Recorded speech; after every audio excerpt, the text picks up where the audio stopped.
할렐루야, 우리 주님을 찬양합니다. 오늘도 우리 주님께서 귀한 주말, 우리 토요일을 허락해 주셨는데요. 우리 내일 주일을 하나님을 예배할 것을 준비하면서 하나님 앞에 나아가기 원합니다. 우리 다음 찬양, 나 무엇과도 주님을 찬양하겠습니다.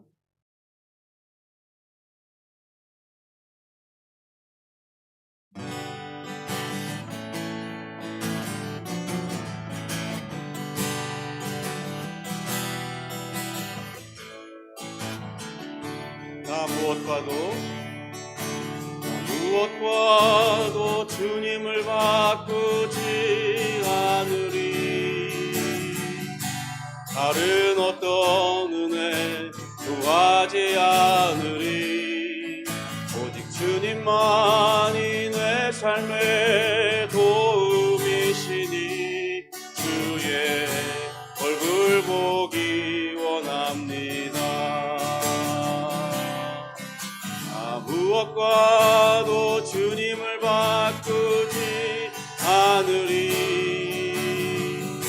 다른 어떤 은혜 구하지 않으리. 오직 주님만이 내 삶의 도움이시니 주의 친구 되기 원합니다. 주님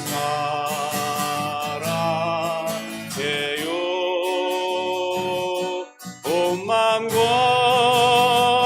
정성 다해 하나님의 신실한 친구 되기 원합니다. 주님 사랑해요. 주님 사랑해요.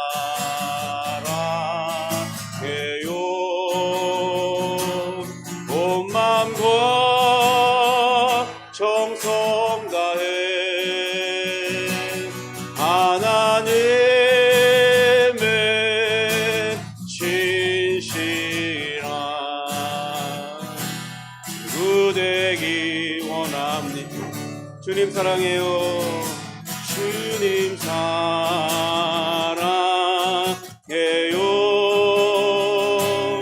온 마음과 정성 다해 하나님의 신실한 친구 되기 원합니다. 하나님의 신실한 친구 되기 원합니다.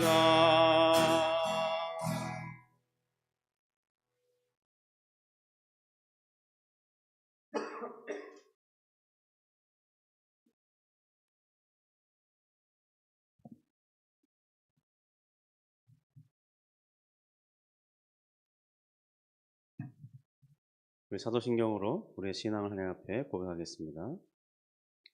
전능하사 천지를 만드신 하나님 아버지를 내가 믿사오며 그 외아들 우리 주 예수 그리스도를 믿사오니 이는 성령으로 잉태하사 동정녀 마리아에게 나시고 본디오 빌라도에게 고난을 받으사 십자가에 못 박혀 죽으시고 장사한 지 사흘 만에 죽은 자 가운데서 다시 살아나시며 하늘에 오르사 전능하신 하나님 우편에 앉아 계시다가 저리로서 산자와 죽은 자를 심판하러 오시리라.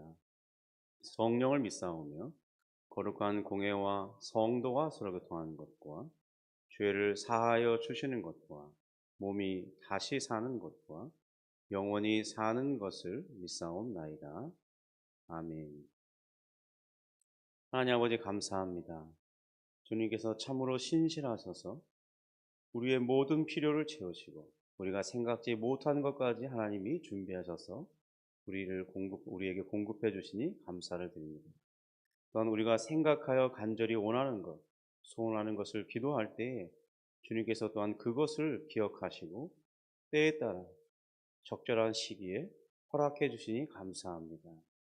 하나님 아버지, 우리 교회가 올해 받은 그 비전대로 복음의 능력으로 번져가는 교회가 되게 하시고 우리 각자의 삶 속에서 복음이 어떻게 역사하는지, 우리에게 어떤 능력으로 작용하는지, 또 믿지 않는 자들에게 어떤 선한 역할을 하고 있는지 보여주시옵시고 그것을 보는 한 해가 되게 하여 주옵소서. 그러므로 우리가 온전히 하나님의 모든 것들을 찬송하고 하나님의 그 크신 은혜를 기뻐하고 감사하는 그런 26년이 되기 원하오니 인도하여 주시옵소서. 오늘 말씀 속에 힘을 얻기 원합니다. 은혜를 베풀어 주옵소서. 성령으로 충만케 하여 주옵소서. 예수님의 이름으로 기도합니다. 아멘. 오늘은 우리 시편 33편 1절부터 3절 말씀을 보겠습니다. 시편 33편 1절부터 3절 말씀까지만 보겠습니다.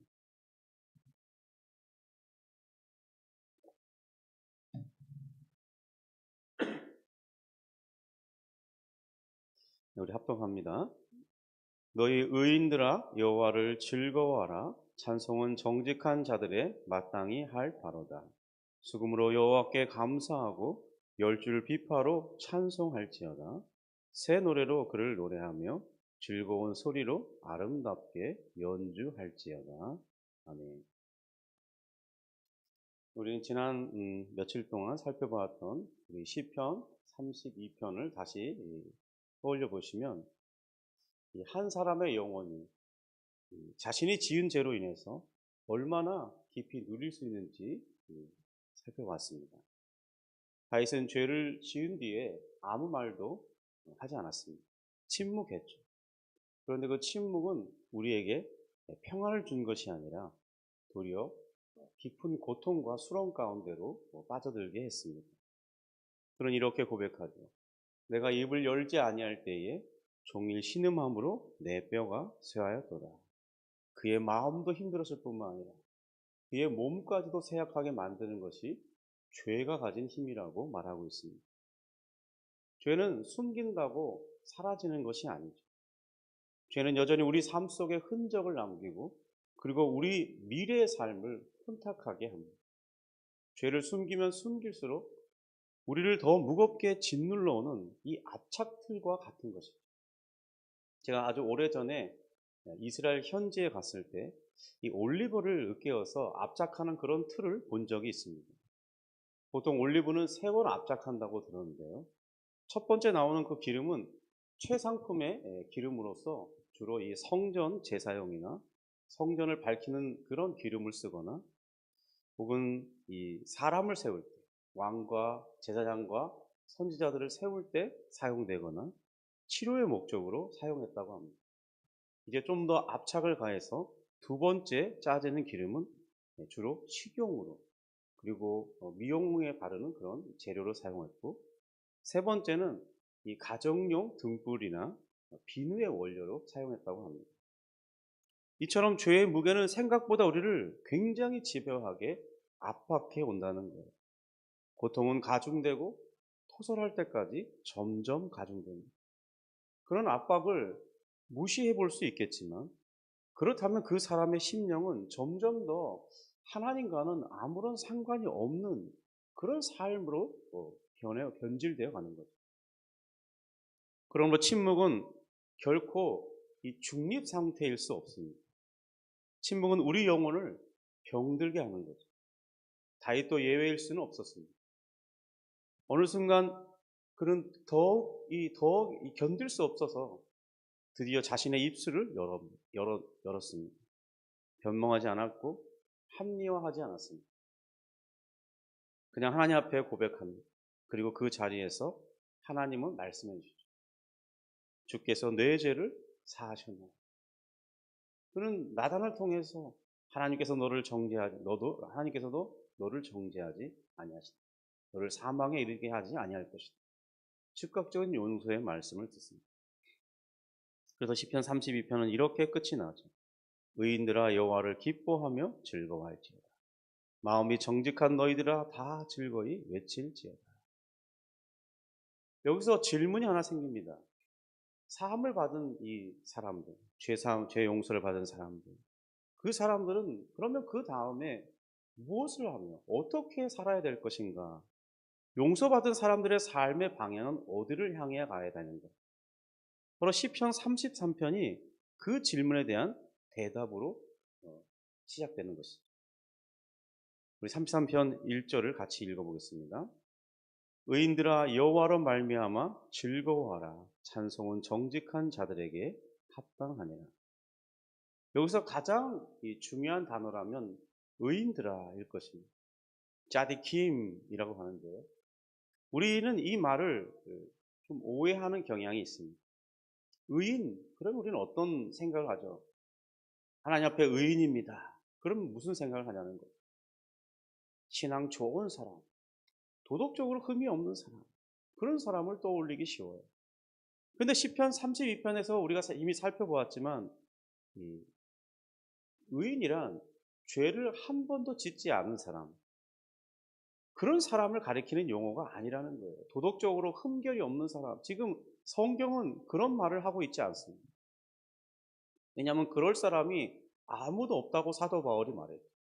율법 앞에 의로운 자가 어디 있느냐고 말했습니다. 왜냐하면 아담의 후예인 우리 모두는 다 이미 아담으로부터 이 죄책을 전가받아 부패한 심령을 물려받았어요. 이미 태어날 때부터 죄인이에요. 세상에 의인은 하나도 없어요. 그런데 성경에서 말하는 그런 의인이란 바로 자신의 죄를 자백하고 하나님으로부터 그 죄가 가리움을 받은 죄 용서를 받은 사람이라고 말합니다. 그래서 이렇게 말하죠. 여호와께 정죄를 당하지 아니하는 자는 복이 있도다. 시편 33편에서 의인들이라 이렇게 부를 때는 바로 야, 너 정말 잘했다. 그런 칭찬이 아닌 거죠. 은혜를 입었다라는 선언입니다. 하나님의 은혜를 입어 그 죄 용서함을 받았기 때문에 그리고 하나님의 자녀로 받아들이기 때문에 의인들이라고 칭호를 얻는 것입니다. 의인은 잘 살았기 때문에 의인이 된 것이 아니라 용서받아서 의인된 사람들입니다. 그래서 본문은 이렇게 말하죠. 그런 은혜를 받은 사람, 그런 사람에게 찬송은 정직한 자들에게 합당하다. 이렇게 선언합니다. 여기에서 합당하다는 말은 어울린다, 본래 그렇다라는 뜻이에요. 그러니까 찬양이 우리가 억지로 해야 되는 그런 어떤 종교 의식이 아니라는 거예요. 마지 못해 하는. 굳이 예배에 그렇게 찬양을 이렇게 하냐. 어떤 사람 찬송가 부르는 것을 여러 번 부르면 싫어합니다. 우리 감정을 좀 건드려주는 좋은 복음송 놔두고 뭐 그렇게 찬송가만 부르냐고 그런 사람이 있어요.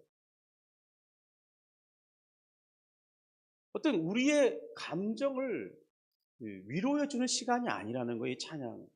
용서받은 사람이 하나님께 마땅히 드리는 그의 감성에서 자연스럽게 인격에서 흘러나오는 그런 고백이 찬양이라는 겁니다. 용서받은 자의 기쁨의 그 반응, 그것이 바로 찬양이라는 거죠. 그러니까 찬양은 이 구원받은 자의 선택사항이 아니라 필연이라는 것입니다. 은혜 입은 사람은 결국 하나님을 향하여 그 입술을 벌리고 노래하게 돼 있다는 거예요. 우리 2절입니다. 같이 읽어보겠습니다. 수금으로 여호와께 감사하고 열줄 비파로 찬송할지어다. 여기서 감사하다 그랬습니다. 그냥 마음속으로 고마워하는 그런 정도가 아닙니다. 성경에서 이 단어는 공동체 앞에서 드리는 이 공적인 신앙 고백에 가까운 말이에요. 그러니까 하나님은 그리고 하나님께 그냥 감사하라 이렇게 끝나지 않죠. 바로 열줄 비파로 찬송할지어다. 그리고 성경의 다른 시를 보면은 수금과 비파와 여러 가지 악기를 동원해서 하나님을 힘있게 찬양하라. 박수치며 찬양하라고 그렇게 나와 있습니다. 그래서 그렇다고 여기에서 인위적인 박수를 유도해내는 그 영광의 박수를 하나님께 올리자 이런 말이 아닙니다. 찬양을 드리는데 우리 마음에서 우러나는 그런 찬양의 리듬을 맞춰서 박수가 나올 수밖에 없는 거예요. 그리고 많은 악기를 동원해서 자신의 마음을 그 악기를 동원해서 표출해내는 것이죠. 저 같은 경우는 기타를 잘 치지 못하지만은 이렇게 기타를 들고 하나님을 찬양하고 있습니다. 물론 우리 교회가 반주자가 없기 때문에 하기도 하지만은 그러나 제 자신도 부족하지만은 실력이 없지만은 내 마음으로 하나님을 찬양하고 싶기 때문에, 무엇인가 동원해서 하나님을 찬양하고 싶기 때문에. 물론 이렇게 이렇게 요즘에 미가엘 반주그래서 그냥 누르면 다 좋은 이 MR이 나옵니다. 그래도 그것보다는 나의 손으로 연주해서 정말 내 마음에 그 반응을 담아서 강약을 조절하고 소리를 세팅해서 드리는 새 노래와 같은 마음으로 드리는, 악기를 동원해서 하나님을 찬양하는 것. 하나님은 그렇게 우리가 찬양하기를 바라신다고 말씀을 통해서 알려주십니다. 이 말은 무엇을 뜻합니까? 하나님께 드리는 찬양은 준비가 필요하다, 그런 뜻입니다. 이 찬송하라라는 이 말에 쓰인 동사도 그냥 노래하라라는 뜻이 아니라 연주하며 기술을 다해 마음을 다해 드리라, 그런 의미가 담겨 있습니다. 이건 예배를 공연처럼 하라, 그런 말은 아닙니다. 조금 더 실수하면 안 된다, 그런 말이 아닙니다. 제가 예전에 성가대를 할 때나 또는 이렇게 옆에서 지켜보는 상황에서 어떤 분들은 조금 더 실수하면 안 되는 방식으로 이렇게 이끌어가요. 물론 이 프로페셔널한 사람들이 실수하면 안 되겠죠. 그런데 그 근본은 완벽한 찬양에 있는 것이 아닙니다.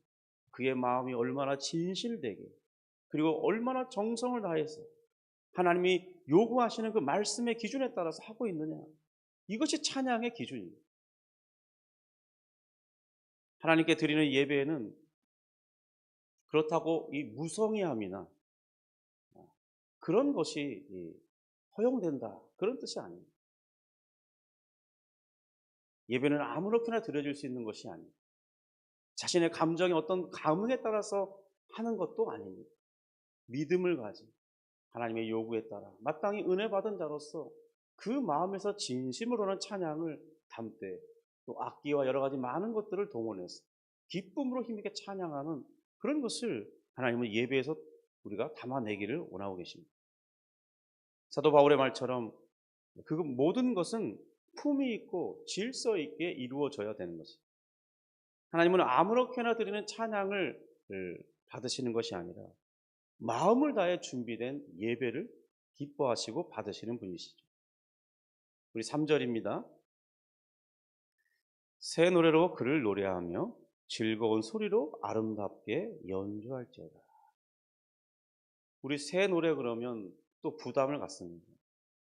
또 새로운 멜로디를 작곡해야 되나? 새로운 가사를 늘 써서 이전에 배우지 않았던 찬양으로만 해야 되나? 그런 것이 아니죠. 성경에서 새 노래라고 그럴 때는 언제나 하나님의 이 구원의 역사에 대한 새로운 반응을 말합니다. 어제에도 구원의 은혜에 감사했지만 오늘 또다시 일어났을 때 생명을 주시는 그 하나님의 은혜에 감격하고, 오늘 또 나를 구원받은 백성으로 살게 하시는, 용서받은 자로 살게 하시는 그 은혜에 감사하는 그 새로운 마음, 새 믿음을 담아서 드리는 반응을 말하는 것입니다.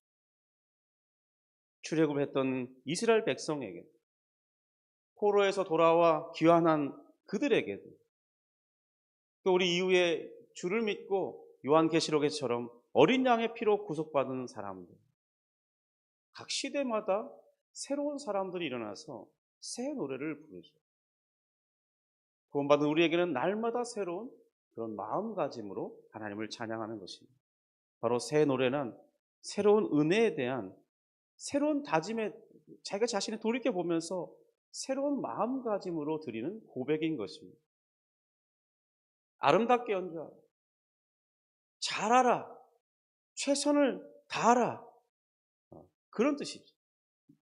하나님께 드리는 이 찬양에는 이 정도면 됐다는 기준은 없습니다. 그러니까 우리가 미리미리 준비해서 정말 완벽한 찬양을 드리도록 최선을 다해야겠죠. 그런 열심은 요구된다는 것입니다. 은혜를 입은 사람은 언제나 그 온 마음을 그 찬양에 담아서 하나님께 올려 드리려고 하는 것입니다. 그러니까 찬양은 과거의 이 반복이 아니라 현재 은혜에 대한 새로운 고백입니다. 어제의 은혜로 오늘을 버티는 것이 아니라 오늘도 하나님이 무한히 쏟아주시는 그 은혜가 있기 때문에 그것에 대한 우리의 자연스러운 반응, 그것이 바로 새 노래의 고백인 것이죠. 성도는 그러니까 시편 32편, 33편은 따로 떨어져 있는 시는 아닙니다. 물론 이 시를 지은 사람은 다르지만 여기는 하나의 흐름으로 순서에 맞게 이 시편을 구성한 그런 분들이 이렇게 위치시켜 놓은 거예요. 32편에서 다윗은 침묵을 깨뜨렸습니다. 그리고 시편 33편에서 그들은 하나님을 힘있게 찬양했습니다. 회개의 자리에서 입을 열었던 사람이 이제는 예배의 자리에서 하나님을 높여드립니다. 죄의 무게에 짓눌려 고통받던 영혼이 하나님의 이 용서라는 손길을 통과할 때 비로소 이 성소를 밝히는 가장 순수한 이 기름과 같이 그들은 거룩한 찬양으로 하나님을 예배하는 것입니다. 32편이 용서의 복을 말한다면 33편은 용서받은 자의 삶의 방향이 어찌해야 되는지를 보여주고 있습니다. 성도님, 우리의 찬양을 돌이켜 봅시다. 찬양이 그저 익숙한 습관처럼 부르고 있습니까? 아니면 오늘 내가 은혜에 대한 자각으로 만들어내는 필연적인 반응입니다. 하나님께서 우리 입술에 다시 새 노래를 주시기를 원합니다. 용서받은 기쁨이 충만하게 그 찬양에 묻어나올 수 있기를 주님의 이름으로 축복합니다. 기도하겠습니다. 하나님 아버지, 감사합니다. 우리가 예배할 때마다 드려지는 그 찬양, 우리가 이전에 알고 있던 찬양이고 배웠던 찬양이지만 주님, 그러나 그 동일한 곡에 우리의 마음을 새롭게 담아서 하나님의 감사한 그 고백을 담아서 기쁨으로 찬양하는 자가 되기를 원합니다. 또한 주님, 우리가 많은 성령의 인도받고 기도하는 중에 새롭게 만들어지는 그런 찬양들도 열심히 배워서 새 노래로 하나님을 찬양하는 그런 삶에도 열심을 낼 수 있게 원합니다. 그리고 우리가 주님을 예배할 때마다 늘 새로운 마음을 가지고 하나님께 주신 그 은혜에 대한 새로운 자각을 가지고 기뻐하며 감사하며 찬송하는 입술과 우리의 손과 또 여러 가지 악기를 동원해서 온 마음으로 하나님을 찬양하는 그런 삶이 되게 하여 주시옵소서. 하나님, 기도하고 소원하기는 우리 교회도 이제 하나님의 은혜를 받아 더 많은 성도들이 함께하며 주님을 예배할 때 주님 은사와 재능을 따라 자신들이 할 수 있는 악기들을 동원해서 하나님을 예배하는 그런 음악팀이 구성되게 하시고 하나님을 찬양하는 찬양단이 생길 수 있도록 도우시고 또 반주자들도 보내주셨습니다. 하나님, 여러 가지 많은 악기들로 하나님을 찬양하는 그런 놀라운 은혜를 베풀어 주시옵소서. 주님, 오늘 이 아침에 기도할 때 주님께서 역사해 주셔서 성령으로 충만케 하시고 우리의 마음에 소원을 주셔서 그 소원을 간절히 기도할 때 하나님의 선한 인도하심을 받기 원합니다. 그들의 소원의 항구로 인도하신다는 시편의 고백처럼 우리가 그 소원의 항구에 도착함으로 하나님께 감사 찬송하는 우리의 삶이 되게 하여 주시옵소서. 예수님의 이름으로 기도합니다. 아멘.